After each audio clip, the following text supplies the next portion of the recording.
It is therefore clear to me immediately, let me mention here, even before I go on, that being in the wilderness does not mean you have been abandoned by God. If God can allow his own into the wilderness, then we who are part of his own will also be allowed into the wilderness. And the only way that can take us out of the wilderness in a victorious manner is if we have the proper interpretation of who is with us in the wilderness and of why we are in the wilderness.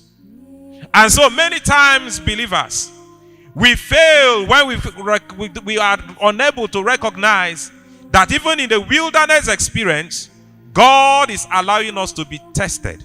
Because it is only when we are tested that we are going to be trusted. It is only when the sword is sharpened that it can be used for battle.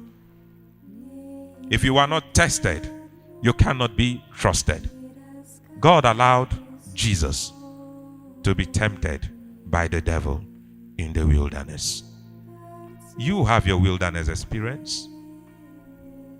Unpleasant places in life do not mean that God is not in charge. Unpleasant responses in marriage do not mean that your God is not with you. When the marriage or your home turns out to be what you least planned for, that don't mean that you are not in the Bible-believing church.